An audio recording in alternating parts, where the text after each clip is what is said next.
Michael Patrick Shields is on the air. Good morning, world. Good morning, Michigan. A very pleasant hump day Wednesday to you. It's Michael Patrick Shields. It is expected that 1.3 million Michiganians, or are they Michiganese, or are they Michiganders, are going to travel this Thanksgiving season. That's a 9% jump over 2009.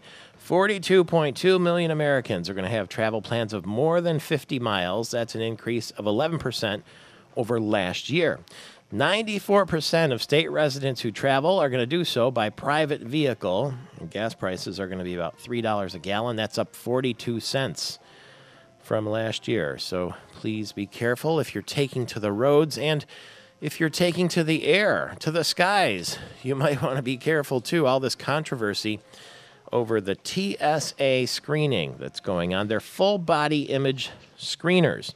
They are in operation at Detroit Metro Airport and the Gerald R. Ford International Airport in Grand Rapids. And the TSA says these screeners increase our capability to provide safety. It's an additional layer of protection in an already robust system. Now, these full body scanners show your body's contours on a computer stationed in a private room removed from the security checkpoints. A person's face is never shown, and the officials say the person's identity is not known to the screener reviewing the computer images. But basically, they're going to see you naked, is what they're going to see, whether you're a man or woman or whatever it may be. Mr. Gary Austin, the news anchor, is chiming in this morning. Yes, I got to fill you in on this one. You ready for the latest? Yeah. And related to that story, we have the DA's office in San Francisco, California, says for those who do this sort of thing, these TSA agents, if they get a bit too inappropriate, let's say, well, maybe even a bit too frisky as they go about this pat-down business, they could face criminal charges. Well, what you're saying is that some people who are too shy to be seen naked on that screen, because that's what you'll see, the screener will see, can say, I don't want to be in the picture, but I'll have a personal enhanced pat down. Now, this is not the normal thing where you stick your arms out and they go down your torso. This is this is your private parts. Yeah. Because you had the underwear bomber who tried to bomb that plane into Detroit. So they're going to have to touch your underwear and what's under it, put it that way.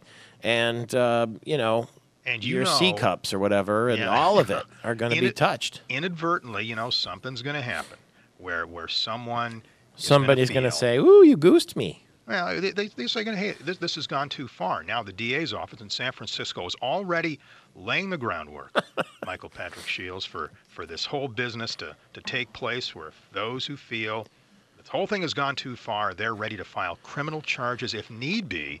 And I'll tell you, if I was one of these TSA agents and I'm following the rules, right, because the rules are the pat-down's a pat-down, you got to check, I'd be pretty darn scared that I might end up in court on criminal charges that could lead to jail time, according to this DA's office. It's hard to imagine. Well, if you go to the doctor, you take off your clothes, right?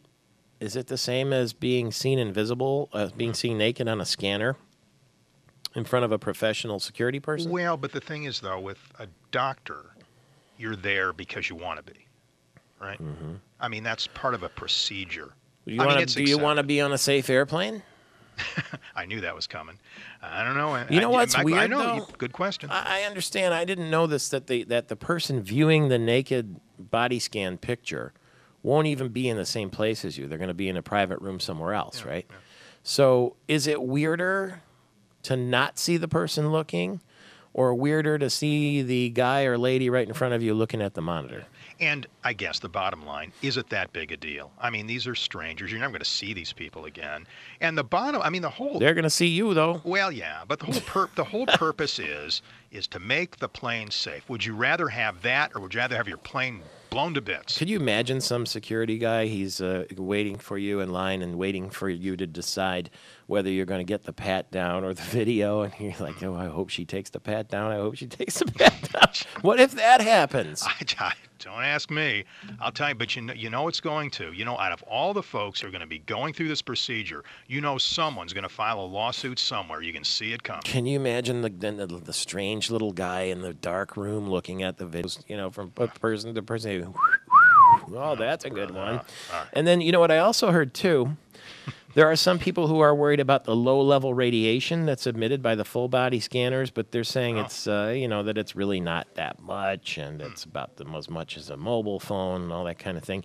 And the other thing is, people in Florida saved 35,000 images on the scanner. So there are some images that were It's true. And kept. And these were images the government promised were going to be destroyed. We're not going to be kept. We have no reason to keep these. And then voila, they show up in Florida of all things. So you never know. There are people who are planning a protest. They're going to refuse the scanning or the pat down just to make a point.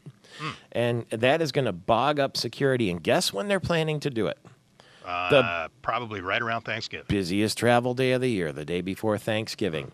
They're going to say no, and then there are going to be disputes, and there are going to be big, long lines at the airport. So if you're traveling on the day before Thanksgiving, be aware that this protest may be going on. Now, how many people will participate? I don't know, but it's a heck of a story all of a sudden, isn't it? Sure is. I guess the moral of this story is, if you can drive, drive. Get there the old-fashioned way. Our production assistant, Jordan McCarlton, is in our Gillespie Group storefront studio. Good morning to you. Good morning. Would this bother you if you were getting on an airplane, the naked scanning or the pat-down? I think it's more likely to bother the TSA agent for having to see my naked body. Which would you opt for? I mean, I'd probably go for the anonymous scanning. Yeah. I don't think I'd want the personal pat down. Yeah. It doesn't bother me so much with somebody else being in the room. I wonder if it's more sensitive to women than men, the scanning thing. I think more likely. I wonder why. I think women are probably a little more conscious of our bodies shy? than men are. Yeah, I would Men think are so, like, generally hey, speaking. get a look at this. Yeah. I don't know if it's all like that for me, but I don't have a problem with it necessarily. It will be an eerie feeling, though, won't it? It will be a little odd, especially at first. You know what's eerie, too? You ever go into a department store and you're going to try on some clothes in the changing room, and they have a little sign, Gary and Jordan, that says, these changing rooms are monitored by security personnel. And I never know if that's real or if there's a camera behind the mirror that's, it's a one-way mirror, or somehow they're monitoring so that you don't steal clothing when you're in that room, and somebody's watching. So it's not that unusual, although you wouldn't necessarily be naked in a changing room. Right. You do definitely see those videos pop up now and again on the internet. Oh, you do? Oh, I've seen those and heard No about kidding. them, unfortunately. Department So, store changing? definitely. Is that right? No, I Wow. didn't hear. Is that right? Mm-hmm. I wonder if there's been a flood of people applying for jobs now, Gary, at the TSA to be the person watching in that room. I don't know. Well, I mean, that's... what's really sad about this, guys, I think that the importance is being overlooked. The idea is to catch that guy or gal who's got a gun or a bomb or some sort of an explosive, and it seems like this is all being lost in the hubbub of, when it comes to privacy, how much is too much when it comes to keeping us safe? That's the big question. I am flying on Thursday morning, so I'll be curious to see if I have to go through this and what happens. And Well, what what are you people going to now? Are saying. you going to opt out of the? Are you going to go for the pat down MPS? Well, or I'll tell you what. The scanning thing, I would just typically say okay, because I'd rather have the plane be safe than I don't care about that. But since it's, I might opt for the pat down because just to talk about it on the show the next day. Yeah, just to invite myself to the party and see what it's Sure. like, from a journalistic standpoint. Yeah. Why not? And I might even call in on Friday morning just to let you know what it was like. And in the meantime, Excellent. Jordan McCarlton, our production assistant, is going to go to the Lansing Capital Regional Airport and see if you can get people to talk about it. I don't know if they have the body scanning there, but it's very possible that when they come back from whatever their destination is, people who are flying Washington, D.C. or wherever they might be going today, they might be exposed to it. So he's going to go to the airport and see if we can get some people who want to talk to it on the way to their flight, presuming they have just a quick second. Or you could even walk with them. But let us know and touch base when you get to the airport. All right, we'll find out. Thank you very much. He is going on scene, Jordan McCarlton, our production assistant here on Michael Patrick Shields. In the morning, Jim Nance, the CBS Sports superstar, will join us as soon as we get back. Just imagine how much he travels. Different NFL game every weekend. And he's coming to Detroit for the Thanksgiving Day game between the Lions and the New England Patriots. So Jim Nantz from CBS Sports, good friend of the show, will join us in a few minutes, and his name and his endorsement is on the top of my new book, Invite Yourself to the Party, which will be released tonight at a bash. I'm told Governor Granholm will be there, and former Attorney General Frank Kelly is going to be there, Keith Priddy, the president of Northwood University, and lots of well-known people will be along, too. Tonight at the office of Dr. Christine Teneglia. That's at Okemos and Bennett Road if you're in the capital area from 5 till 8. Live music, hors d'oeuvres, champagne, and we'll be there. First Gentleman Dan Mulhern will be along, and I'll have my new book, Invite Yourself to the Party. You can get more details at inviteyourselftotheparty.com, but hopefully we'll see you tonight at the Bash. Off to the airport we go. I get you up there where the air is. Shut up and drive. Automotive Insider George Volman is with us. You can find him at theautomotiveinsider.com. And he's spent his whole life in the auto business, and from everywhere from the dealer level to in corporate General Motors. Good morning to you. Good morning, MPS. How are you? The word is General Motors is expanding its common stock offering to $15.5 billion. That's in response to rising investor demand. So That's it looks absolutely like correct. there's confidence. In fact, it appears to be totally over subscribed, and quite frankly, that's going to drive the stock price up, which is all good news for General Motors. How come so many people are willing to pay $32, $33 a share of General Motors? Well, you probably have to ask the institutional investors, but Yeah. they are seeing things with GM that they obviously like. Not only that, but we're also reminded that there's a lot of money sitting on the sidelines and people want to invest. And General Motors it's almost like a perfect storm in their favor to get this done right now. That's why they added more stock to the offering. So tomorrow morning at 9 a.m. when the market opens, people will be able to get in on the initial public offering of General Motors. Is it possible they're looking at the rapid stock increase of the Ford Motor Company over this year, something like 70% through the course of the year, and saying, well, if it could happen to Ford, it could happen to GM? Yeah, exactly. And what you're seeing is the typical trend line that happens when the automobile industry recovers, and that's what's going on right now. And furthermore, they had other great news come out of Los Angeles. The Volt is the car of the year. So they've got an awful lot of great press that is going to hit the airwaves and already is hitting the airwaves. It's going to drive this stock offering. I'm glad you brought that up. The Motor Trend Car of the Year award has gone to the 2011 Chevy Volt. The previous winner was the Cadillac CTS. How can they give the 2011 Chevy Volt Car of the Year, one, when, it hasn't really been road tested fully yet, and two, it's kind of a controversial vehicle, and three, it's absolutely brand new? Well, the short answer is because Motor Trend can do whatever they want. But I think ultimately, they're looking at these vehicles as game changers for the entire industry. And it's almost like Time's Man of the Year. It's not the most popular. It may just be the one that's going to make the most difference. And I think that's what they're looking at. Isn't it like kind of like giving President Obama the Nobel Prize before he's really done anything to deserve it? Well, in some respects, yes, but remember, this Volt's been out and been looked at by every entity for the past year and a half, okay? Mm-hmm. And like I said, it truly is a game changer. If this takes off, electric vehicles could end up replacing, as I predicted, gasoline motors, and it's just simple economics. No one wants to go through the oil crap again. Yeah, it's interesting, though. They're only going to make 10,000 Chevy Volts next year, and they say there's huge demand for it. Is it? Who's going to want these 10,000? Is it going to be fashionable to be the first one in? It usually is, and you're going to see celebrities in Hollywood and so on and so forth. But if I don't miss my guess, they've already got a big piece of this production sold, and it's going to go to larger companies like General Electric and so on and so forth. So I think they're fully subscribed on the Volt, so that for the first year, this car is going to be very successful. And also, it sounds like very difficult to get. Yes, and that's probably good for them because the more you have people wanting something that they can't get, the more they're going to lust after it. That's just kind of the way the markets work. Make it expensive and make it hard to get. That's the old marketing adage, isn't it? Exactly correct. Because the Volt, for its size and its performance, is not cheap. No, and obviously they're counting, we've talked about this, they're counting on that government rebate. And quite frankly, at some point in time, that government rebate's going to go away. And so at that point, it's got to stand on its own. Isn't it $42,000, something like that, with $8,000 off from the government? Yeah, something like that in round numbers, yeah. Okay, so for $32,000, well, let's say $34,000, you can get how big is it? It's very similar to, it's a little bit bigger than the Chevy Cruze, I believe. Okay. So it's not a subcompact, but it's a compact car. Okay, so you're going to get a compact car for $34,000. That's pretty standard. I wouldn't imagine you've had the heated seats and all that kind of stuff in it, would you, or would you? No, that all drains the battery. Yeah. So more than likely, it's going to have all the accoutrements that you're used to, but it's not going to have all that fancy stuff.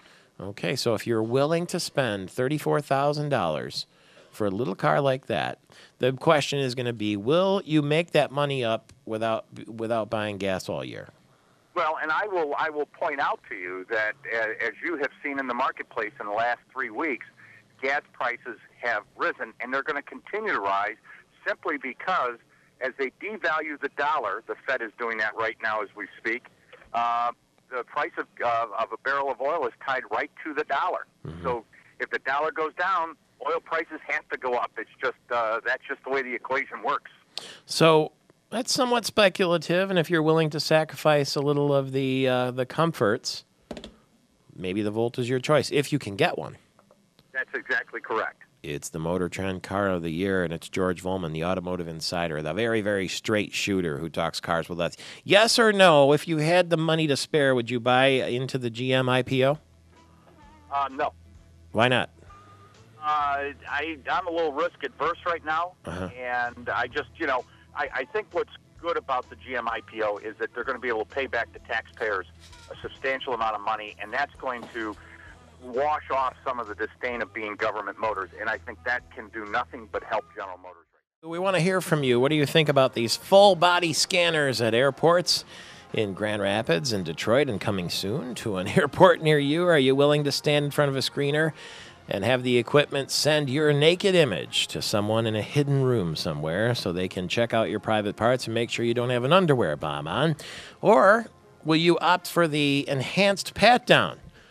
And we do mean enhanced. They will be groping, feeling out your private parts. Jordan McCarlton, production assistant for the program, is at the Lansing Capital Regional International Airport. Good morning to you.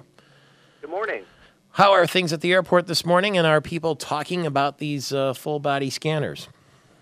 Well, I think most of the passengers here getting ready to get on their flights thus far have been relieved that the airport does not yet have the full-body scanners or the enhanced pat-down. So far, no one's feeling too panicked about that. But I did talk to one TSA official who said that they are planning sometime in the future to get them at the airport here. But as of now, most people are feeling relieved they're not going to get that pat-down this early in the morning. Well, wait till they get to their destination and try to get on an airplane to come back, like Washington, D.C. They may have to face it. It might be a decision they have to make. We'll go back out to Lansing Capital Regional Airport with Jordan McCarlton, our producer on the scene this morning at 9 minutes after the hour right now. Let me get to the whip here for you and just tell you real quickly what's going on in the world. 1.3 million Michiganians, or are they Michiganese or Michiganders, are going to travel this Thanksgiving season. That's a 9% jump over last year. 94% of the people who travel are going to do so in their own car instead of on an airplane. But that's good news. Not such good news for travel when it comes to Pure Michigan. The Pure Michigan advertising campaign looks as though it's going to remain canceled because the state Senate doesn't plan to vote on extra funding before it adjourns for the year. Matt Marsden, the spokesman for the Senate Majority Leader Mike Bishop, says, I don't see it happening. So we're not going to have any skiing commercials or any winter commercials for Pure Michigan. It's going to be left for the next administration. And those like Steve Yancich, who have been promoting Pure Michigan, and George Zimmerman are going to have a whole new flock of legislators to explain this to lobby to. Police identified yesterday a hunter who accidentally shot himself to death. He was Robert David Johnson, 59, of Bloomingdale. He was hunting on property off of 44th Street in Cheshire Township. His gun went off as he climbed into a tree stand. Apparently the trigger got caught on something. He was shot in the head and fell from the top of the stand and died instantly. He was on property very near his own. He and his son were hunting together, but his son was a quarter-mile away when the accident happens, and we're very sorry for that. What a very sad story. The Yobbs, Chuck Yobb and his John Yobb have decided, it looks like, to back Saul Anuzis for Republican National Party chair. Now, everybody knew that the Yobbs and the Anuzises were oil and water. In fact, the tug-of-war hit a crescendo in May when Anuzis said the Yobbs' ethics were a minus for the Michigan Republican Party. But the Yobbs are saying, well, sometimes in politics you've been on opposite sides of something for so long, you forget why you're in opposition. So the Yobbs from West Michigan apparently will be supporting Saul Anuzis to become the National Republican Party chair. Lansing Mayor Verge Bernero is saying he's not sure if he'll run again for a congressional seat or a Senate seat or even for governor. He's quoted as saying it's hard to say. Plenty of time to think about it, though. And he's got, more years on his term as mayor of the city of Lansing. And he says, I'm excited about doing the job and where we are, and you'll have to stay tuned otherwise. Will Verge Bernero run for another statewide campaign? We shall see. Mark Brewer, the Democratic Party chair, is not exactly impressed with Rick Snyder's efforts to reach across the aisle in bipartisanship. He says, quote, so far there's only one token Democrat, and that is Andy Dillon, who will be the state treasurer. He was the Democratic Speaker of the House. Congressman Fred Upton wants to be the new U.S. House Energy and Commerce Committee chair very badly, so he's enlisted the help of conservative icons Fred Barnes and Grover Norquist from American for Tax Reform. Fred Barnes is with the Weekly Standard. That's what's being reported this morning in mersnews.com. And another party leader says he understands why Governor-elect Snyder is bringing in a lot of inside players. You heard that Andy Dillon will be there. Dennis Muchmore will be there. Dick Posthumus will all be part of his cabinet, if you will. But what about the fact that Rick Snyder ran as an outsider and now is bringing in a bunch of insiders? Well, Scott Hagerstrom from the Americans for Prosperity says they better not bring their old ideas to the table. He can bring in all these insiders, but if they just recycle old ideas, I don't think that's going to work. Senate Majority Leader Mike Bishop, outgoing because of term limits, is considering whether he wants to be the next Michigan Republican Party chair. He's on the race there with Secretary of State Terry Lynn Land and a couple of Michigan Republican Party chairs like Bobby Shostak and Scott Greenlee. So stay tuned for that. Kid Rock's going to throw himself a big old birthday party, his 40th birthday party. It's going to be in January at Ford Field. Tickets are going to go on sale to his birthday party. And he's also going to play some concerts in Saginaw, Grand Rapids, and Toledo on that tour. The birthday party at Ford Field is going to be January 15th. He's also going to play the Thanksgiving Day game between the Detroit Lions and the New England Patriots next Thursday. Nurses and other unionized professionals at Sparrow Hospital are closer to a strike. They walked away from negotiations yesterday. The Chevy Volt has won the Motor Trend Car of the Year award. That's the electric car. They're only going to make 10,000 of them next year, and they're going to cost, $42,000 with a government rebate of about $8,000. GM stock goes on the market tomorrow. The initial public offering, $32 to $33 a share. We never let the birthday of a beautiful woman pass without taking note. Daisy Fuentes is 44 today. Happy birthday, darling, to you. Speaking of automotive news, Steve Leto is with us right now. He is the author of a new book called Chrysler's Turbine Cars, The Rise and Fall of Detroit's Coolest Creation. Good morning to you. Good morning. Good to be here. Seems like Chrysler's been getting a lot of kudos these days. As early or as near as yesterday, they were talking about sort of separating the brands so people could understand the company a little bit better. And they were introducing new product lineup this week. Should we be optimistic about the future of the Chrysler Corporation? Well, I hope so. They've gone through some pretty troubled times recently. They keep changing owners. They've gone through bankruptcy. People are a little confused as exactly what Chrysler stands for. And we forget that back in the good old days, Chrysler had a great reputation for, engineering and innovation. Well, the LA Auto Show is this week, and you got to say this for Chrysler. In terms of appearance, the cars they've put out in the last, decade or so have been really head turners. People look at them when they're going down the road and say, wow, check that vehicle out, don't they? Well, yeah, but the downside, of course, is that with all the changes in ownership and so on, that I think the quality has slipped a little bit, and so there have been some issues there. Chrysler's turbine cars you're talking about in your book, The Rise and Fall of Detroit's Coolest Creations. What do you mean? Well, Chrysler built a fleet of jet-powered cars in the mid-1960s, and they did this to prove that it was a viable alternative to the piston engine. And they actually spent 25 years developing these jet engine-powered cars. And they got to the point where they were almost ready to mass produce them. And some other factors came into play that had nothing to do with the cars themselves. Tailpipe emissions and smog, the CAFE standards and the OPEC oil embargo, and then, of course, Chrysler's first financial troubles. So the cars didn't get built in mass production, but they were built at least at an experimental stage. Huh. Would that have been sort of like the Batmobile on the old TV show where the flames would come out the circle at the end and zoom, the car would go? Kind of. I'll tell you right now, I drove one. Jay Leno's got one of the surviving turbine cars, and he let me drive his. And he wrote the foreword for my book as well. And the car sounds like a jet taxiing around on a runway. If nothing else, that's pretty cool. What happens when you hit the gas? How fast is the pickup? Well, that was the one drawback to the design at the time, was that there's a little bit of lag between the gas pedal, being pushed and the car taking off. A slight lag, but the cars ran really, really well. They put 1 million miles on them, the fleet that they built, and they're relatively trouble-free. How much? How did it relate to buying gas for a regular vehicle? Was it more gas, less gas? How did it work? It was different gas, and that was one of the points that they did not emphasize enough at the time. The car would run on any fuel that burned, so you could run it on alcohol, kerosene, diesel, vegetable oil. They did demonstrations running them on peanut oil and tequila. But at the time, of course, gasoline cost 20 cents a gallon, so people were like, why would we ever need an alternative to gasoline to stuff like water? Wow. And it wasn't until later people said, oh, by the way, we could have actually gotten off of petroleum, but it was too late.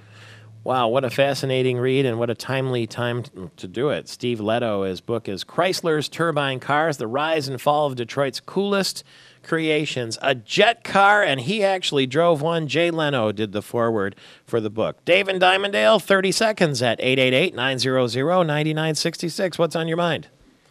I can't do it in 30 seconds. Oh, sure you can. Come on, be concise. Let it rip. Well,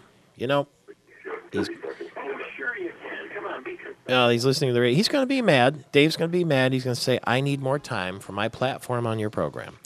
We give you a platform. You're welcome to call 888-900-9966. But if you can't explain it in 30 seconds, come on. We're pressed for time here. I know you're busy. We got to get to lots of topics. 888-900-9966.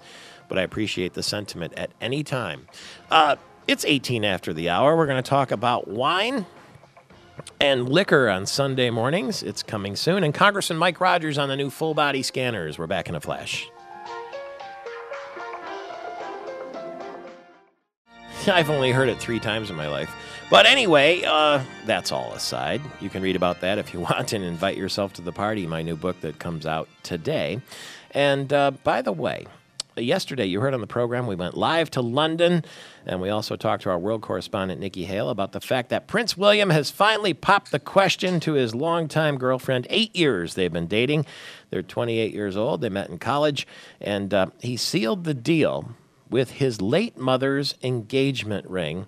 Katrine Medawar from Medawar Jewelers. They have locations in the Kalamazoo area. That's Portage and Jackson. And, of course, 2 locations in the state capital area. Our good friend. Good morning to you. Good morning, Michael. How are you? Good. I just wanted to lay this on you. There were a lot of women who were hoping to catch Prince William's attention. They wanted to all be, the princess. And now next summer, he is going to marry Kate Middleton. And this engagement ring from his late mother, that would be Princess Diana, is an 18-karat oval sapphire surrounded by diamonds that Prince Charles originally presented to Diana for their engagement. What do you make of that, Rock? Well, I think that when she got this beautiful ring, the whole world knew about it, and the style has been copied, so to speak. We call it the Princess Diana style ring. And so we have been, since then, selling a similar style to many people who are giving diamonds to their loved ones. Oh, really? They want the, but they don't get the 18-karat version, do they? No, I don't think the 18 karat version, but the smaller version in 1 carat, 1.5, 2 carats are very popular. Some people think that ring is a little bit haunted, that it's a symbol of Princess Diana's love and pain because of what she went through with Prince Charles, and some people think it's tasteless and creepy. What do you think of that? No, I choose to think about it in a very positive way. I think that it holds wonderful, happy memories also, not just bad memories, but it's a symbol of the love that she shared. She gave this to her son. If somebody came in and said, I'm going to get married, I'm going to pop the question, and they had, they want advice usually from you. You're a woman. They want to know how to do it right and what size ring to get and that sort of thing. If they wanted an 18-karat oval sapphire surrounded by diamonds, how much would that cost? You know, Michael, it would depend on the quality of the stone. It would depend on the size of the diamonds that we're going to surround it with, the quality of the stones. It has a lot to do with quality, not just the size. So I usually work with people's budgets. Mm-hmm. I try to find out a little bit about the bride and her likes, her style. And then I go about designing the ring depending on the character and the style of the person. Okay, let's just take a quick stab at it, though. How much would the standard, average quality, 18-karat oval sapphire surrounded by diamonds cost, you think? I would think maybe I would say a couple of million. And then the one, of course, worn by Princess Diana would be priceless, wouldn't it? Yes, absolutely priceless. But we're so happy for him. He deserves the best, and I think he's getting the best. All right. Thank you very much for that. Hey, by the way, you just got back from Paris. If you were asked to, on your next flight to China or wherever you might be going, to have that, full-body scanner where someone would see you naked in another room, is that okay with you? I think I'm willing to do whatever it takes to be safe on the plane. Okay. But you would opt for that rather than the enhanced pat-down, is that right? I think so, yes. Okay. Thank you very much. We'll see you at the royal wedding next summer. Congressman Mike Rogers, the Republican from Brighton on the other end of our line. There's a lot of chatter about these full-body scanners. Do we really need that sort of form of security? Some people say it's invasive. Good morning. Oh, he's disconnected. That's why you can hear me echoing like that. Maybe we can get right back to him. In the meantime, let's have a drink. Let's toast with Rob L. Hinkey. He is the lobbyist who has represented, of course, the Diageo and Wine Michigan. And he's on the other end of our line celebrating because Governor Granholm apparently is going to sign Sunday liquor sales. Congratulations. Oh, thank you very much. This was a long time in coming, it seems like, and vetoed the first time, or not vetoed, I guess. I guess it was vetoed. Yeah, it was vetoed. She wouldn't sign it the first time because there were some things in there she didn't like. But when will this start? And what do you take? Is it a win? I think overall it's a net win for the producer tier of the alcohol industry. As with any good legislation, you're not supposed to walk away entirely happy. But overall, I think from the producer side, we're pretty happy. Is there a downside? From the wine standpoint, we did give up a right that was unique to just wine in terms of distribution. The ability to what's called dual, which is have two separate distributors put the product out to market within a specified territory, and that's something that we reluctantly gave up, but overall, the bill is a win. Okay, how soon, once the governor signs it, will we be able to buy liquor? I guess you have to get a $160 license if you're a party store owner or a hotel maybe that wants to have booze on the brunch, but that would pay for itself, on a good Sunday, wouldn't it? Well, I would think so. I'd have to ask my friends in the retail tier of the industry, what their opinion is. But I believe that we're all smiles when we got that fee at $160. Considering 2 years ago, I think the fee was going to be at least $5,000, and I know we worked real hard to convince people that the fee at $5,000 just was not an economic winner. So this is Sunday morning liquor sales, and do you know And how? don't forget Christmas Day. Oh, right. How soon will it be in time for Christmas this year? I believe so. Okay. Well, and So, do we so all those bar owners in the Western UP can not watch all the traffic go over to Wisconsin for one of the biggest bar days of the year over there. How do we compare to other states with this law? Do plenty of other states have Sunday liquor sales? Yes. All of our surrounding states, with the exception of maybe one. Well, we've always had Sunday liquor sales too. It's just this gives us the option of having it before noon. Yeah, I would think every bar around Ford Field should be real happy these days, as well as most of the people who go to the Lions games. Hey, oh yeah, no question about that, because the games a little often bit helps going to those. Yeah, to dull the pain. And they kick off at 1 o'clock. So if you're going to tailgate in downtown Detroit or have those bars like that one right across the street there, the Elmwood Grill, for instance. Right. I'm sure you've probably seen the line there at 11:59. I sure have. Yep. You got to go fast. And what about golf courses too? I would think there are lots of guys who want to have a little breakfast beer with their round on Sunday, and the beverage cart will go around and say, "Nope, not yet. It's not noon." Exactly. It'll be a big win there. Well, cheers to you, and good to talk to you, and happy Thanksgiving in advance. Well, thank you, you too, and good luck on the new book. Sure appreciate it. Invite yourself to the party. We'll be having wine and champagne tonight. Rob L. Hinnicky hopefully will be there. It's at the office of Dr. Christine Teneglia. That's my wife. It's at Okemos and Bennett Roads. Don't worry, no drilling or anything like that. It's a dental office, but we're going to have a party with live music and hors d'oeuvres and champagne, and lots of people will be there from 5 to 8 p.m. tonight. We'll look forward to seeing you there. There's no charge, and everybody's welcome. So if you want more information, just go to inviteyourselftotheparty.com. Kevin is in Lansing at 888-900-9966. Good morning to you. Good morning, Michael Patrick. What's on your mind? Yeah, I'm a libertarian, so I think that the full body scanners, Yep. if anybody should do it, it should be the airliners. They should be responsible for the security of their airline, because if you have a gripe against them, you can take your complaint to the government and get, some kind of recourse. But if the government violates your rights, you cannot. It's hard to take your complaint to the government, because most of the time they don't hear us. So, and another thing, I think that our foreign policy has to change if we want to be safe in this country. We can't go around the world, causing havoc and not expect for that same type of destruction to come back to us. So I think that the security scanners or the pat-down should be handled exclusively by the airliners. They should be protecting their own passengers, and the government just needs to protect our rights.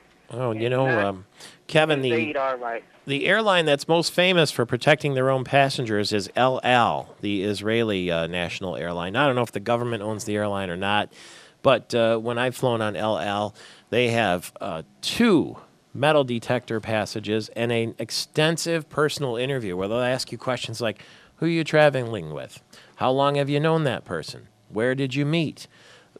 Detailed interview. El Al is known for security, and it's the airline that does it.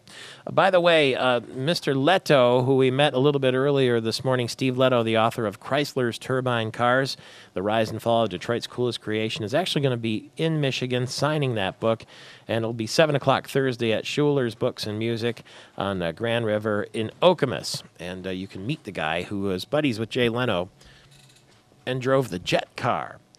Jordan McCarlton is at the airport, Capital City Airport in Grand Rapids, where the talk this morning is all about these full-body scanners and enhanced pat-downs. Good morning to you. Good morning. Well, I've been doing an informal poll, so to speak. I'm trying to grab people on their way in to get on the plane. Yeah. We haven't had any flights land here yet. It sounds like most people, I would say 6 out of 9 thus far, have said they don't really have a problem with it. It does feel a little intrusive, but of course, in the interest of safety, they'd be happy to submit to something, particularly with it being anonymous. A few people obviously did have some concerns about privacy violations, but it sounds like most people are, ready to take safety over any sort of violation. Well, it'll be interesting when some of those flights start landing at the Capital City Airport to see if maybe they went through some of those full-body scanners, and we'll touch base with Jordan a little bit later. But what do you think? 888-900-9966. Do you have any problem standing in front of a super scanner that will show your private parts to someone in a hidden room? It won't show your face, though, just from the neck down, so they can see if you have an underwear bomb on or anything like that. And if you don't like the picture, you can opt for an enhanced pat down, which means they'll be fondling, touching, patting down your private parts. Do you like that idea? Or next Wednesday, like a lot of people do, will you say, no, I don't want either, and have your own little protest? That's what may happen on the day before Thanksgiving, and that'll crowd up the system for sure. 888-900-9966, 888-900-9966. Love to get your opinion on the matter, and we'll do that as soon as we get back from this short break. It's only 4 minutes long, so stay right there. We'll be working for the next segment. It's Michael Patrick Shields all across the state of Michigan. Very futuristic X-ray body scanners now at the airport, where you'll be able to stand in this device and someone in a little room will be able to see all of your private parts and make sure you're not carrying an underwear bomb. Joe in Saginaw, you're in the air at 888-900-9966. What do you think? Well, I've been listening to debate for the last several days on all the different stations, and I haven't really heard anyone bring up the constitutionality of it in past historical context. One of our forefathers, Thomas Jefferson, said that any American that's willing to give up this constitutional right for a little security deserves neither. And I consider myself a law-abiding citizen, and I think that what the government should do, in lieu of the Patriot Act and everything else that they've got working for them, I think they should work within the bounds of the Constitution to guarantee security for Americans, whether it be the airport or any other. Well, aren't they already impinging on your privacy by making you put your wallet in a tub and open up your laptop and take off your belt and go through a metal detector anyway? I'm willing to go through anything that is non-intrusive. If you're going to carry laptops and things like where it isn't part of your effect, really. I see. Or part of your things you're carrying along with you. Or part of your anatomy. If they want to scan those, if they want to put you through a metal detector, those are a lot different than scanning your body. I mean, I've heard all kinds of comments from people like, Rush Limbaugh and so on. Yeah, I mean, the question is, how far are you willing to go for security? Well, you probably won't have a choice. It's the pat-down or the scanner. But Joe says that's going too far in Saginaw. Let's go to Battle Creek, where George is ringing in at 888-900-9966. What do you think? Good morning, Michael Patrick. I think that it's a little borderline. We should leave it to the airlines, but you talked about LL having a good security system because they do the interviews. Yeah. And they react to your facial expressions. Yeah. Problem is, most TSA workers in this country are not that intelligent that they can handle something like that, I feel. You're right. It would take enhanced training, no question about it. And those LL security people are not just people who look at, the electronic equipment going by. You're right. They're highly trained. And the fact of the matter is, George, I mean, LL doesn't have that many flights where they can hire people that are almost like detectives and inspectors, or rather than the huge fleet of people we need in the United States to be able to get this done. Larry and Perry, you're in the air at 888-900-9966. Good morning to you. Good morning, Michael Patrick. It's good to talk to you after a long time. Welcome back, Cotter. Thanks. I think Joe's got a point about the constitutionality. There's a presumption of guilt that goes along with these things. And that's kind of contrary to the way our legal system is supposed to work. Yeah, well, unfortunately, the airlines have become a target, and there has to be a presumption of guilt anyway to catch the fish. I mean, if you're gonna catch the fish, you got to go where the fish are, it would seem to me. Andy Hetzel is with Blue Cross Blue Shield of Michigan. I got something in the mail the other day that astonished me, and I wanted to ask Andy about it, so we reached out to him. He's the Vice President of Corporate Communications there, and we're talking about security and health and your safety. Good morning to you. Good morning, Michael. I don't usually call you from my car, but I got to be in Kalamazoo first thing this morning. So Hey, you hear me okay? no problem. You can listen to us on the radio when you hang up on your way from Detroit to Kalamazoo. I look forward to it. Almost in the lovely city of Jackson as we speak. All right. That's where we're seen also on Fox 47 television and also in the Lansing area. Anyway, my point is I am a Blue Cross card carrier, and I got this thing in the mail this weekend, and it says that 24 hours a day, 7 days a week, I can call this number and speak to a health coach who will answer my questions about everything from nutrition to, what do I do about a sprained ankle and that kind of thing. Can that really be true? It is true. For a lot of our members, unless their group has opted out, Blue Health Connection nurses are available around the clock for people to call to talk to about basic health issues. It could be anything from nutrition, whether they're on the right diet. We have registered nutritionists on the line, to whether or not they should go to the emergency room if their child has a fever in the middle of the night. It's a great value-added service from Blue Cross for most of our members, and we're pleased to offer it because it's about keeping people healthy and well, and it's about counseling them on how to manage their own health successfully, and that's what we're trying to do. There are so many times, especially if you're a parent, it'll be a Saturday night or something like that, and you'll have a nagging question like, is my child okay, or should I go to the doctor? Or maybe even you're feeling kind of not quite right, and you're like, well, maybe I'm overreacting. Who can I talk to? Who can I ask? You've got someone available 24 hours a day. You can call and ask a simple question, and they'll advise you what to do. Again, we're pleased to offer the nurses around the clock on the phone at Blue Cross. People should check with their employer to find the right number to call. But the service is called Blue Health Connection. It's part of our effort to help keep people healthy and manage their wellness. As always, Michael, the best source of information on your health is your doctor. We don't want you to go around your doctor for that, but we do offer nurses around the clock to help guide you in your decision-making around your health and access to health care. Well, we sure appreciate that. And all the small businesses that go to Simply Blue, part of the Blue Cross and Blue Care Network. And remember, about 1 million Michigan residents lost their health insurance from their employers. That's the largest percentage decline in the nation. And Blue Cross Blue Shield is your insurer of last resort. If you lost your insurance, they promise they will give you health care coverage. Andy Hetzel, 14 before the hour, driving safely through the city of Jackson. This morning, it's Michael Patrick Shields. How do you like me now that I'm standing in front of you in a full-body scanner and you can see every little inch, and I do mean little inch, of me when I'm going through the airport? Maybe you got to go to Stephen L. Marvin Salon and Wellness Spa to get yourself all dolled up before you go to the airport now, since you'll be parading around in front of a TSA person in a full-body scanner. You can pamper your loved ones this holiday season with a Stephen L. Marvin gift certificate.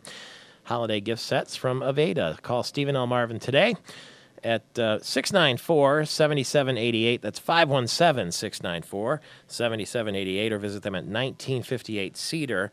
That is in Holt, if you happen to be in the state capital area. We welcome to the program now Congressman Pete Hoekstra from the Intelligence Committee, the Republican from West Michigan. Good morning to you. Hey, good morning. What do you make of this full-body scanner situation? It's getting a lot of attention. We're giving it some attention this morning. Have you run across that yet in your travels? I have. You had the full-body scan? I have had the full-body scan. I find it to be non-invasive, non-intrusive, and if it's going to keep me safer flying domestically and internationally, I'm all for it. What was the experience like? What is it like? Do you step into like a phone booth kind of thing, or what happens? You step into a beam me up, Scotty. Yeah. Type of little place. You put your hands above your head. Mm-hmm. The door slides closed, slides open, and you're done. It's very, very quick. You don't have to turn around or anything like that? Nope, you just stand there. They don't ask you to wiggle or anything? I don't have to wiggle, don't have to dance, which is good. Us Dutch folks can't dance very well, especially when you're from the west side of the state. So, I've not seen what's on the other side where the viewer is looking, but the photos that I've seen, again, it's I don't think it's intrusive. There is somebody in a room not in front of you, so you don't see the person that's looking at you, as I understand it. They're in a room That's somewhere, and nobody around you can see. It's not like the other people in line can look and say, oh, look at that guy right there, huh? No, that's right. Okay. And again, I don't think like it's taking a. It's not someone looking through your clothes, and so they can that you would feel abused or whatever. I like I said, I've gone through it. I've not had any problems with it, and if you want to have the pat down, you can have the pat down. So there we go. You got a couple of choices. I'm on a bunch of flights tomorrow and next week, and if I get the option, I'm going to take the pat down just because I want to see, from a journalistic standpoint, what it's like. In other words, you just described to me, I can get the picture thing, no problem. I'm very curious. I would think a lot of the TSA people that have to do the pat down might not, they might be a little, not shy, but, reticent about it too. It's not the most pleasant thing in the world to have to do or to go through. I think that's exactly right. I was thinking that as I travel over the weekend as well, that I might go through the enhanced pat down just to, as being a policymaker, someone who's still involved in this stuff, to better understand, hey, is this objectionable or isn't it? Mm-hmm. So, because I've not gone through the enhanced pat down. The other thing is, as we learn more about it now, that your face is not shown on the body scan, as I understand it. So it's not as if the picture can surface on the internet with your face on it. No, that's exactly right. Yeah. And supposedly the images are going to be deleted, although there was that case in Florida where they somehow had 35,000 of them saved in the system. It's secure in that image is not, if let's say you're Britney Spears walking through, that's not going to end up in public domain. Yeah, I think TSA has to do a better job of communicating exactly what this technology is. Mm-hmm. I think there's two concerns that I'm hearing out. People believe that it's an invasion of privacy, and I think if they take a look at the pictures and all of these types of things, I think that some of those, if not all of those concerns, will be allayed. And I think the second thing they have to do is they have to convince people that these things are safe. I think for frequent flyers or whatever there is concern, wait a minute, are there gamma rays, X-ray, what kind of rays are going through my body, and what are they going to, is there going to be a health impact sometime later in my life? So I think TSA, they have to, and government needs to address that. When they're doing these kinds of things, they have to address the concerns that the people have, and in this case, the concerns that the flying public will have. It is always great to hear from you. Travel safely and comfortably, and we'll talk to you soon. All right, sounds good. Thank you. Thank you very much. That's Congressman Pete Hoekstra from Holland and West Michigan. The Spartans were winners very late yesterday. The game didn't start till 10. And on the hard court, they beat South Carolina 82-73. Matthew Stafford may play again this year. He doesn't have to have season-ending surgery. Pistons and Red Wings are at home tonight. Television viewers, so long. Radio listeners, stay right where you are. We've got another hour of your Wednesday morning, and you don't want to miss it. It's Michael Patrick Shields all across Michigan. When I throw pesos their way, adios and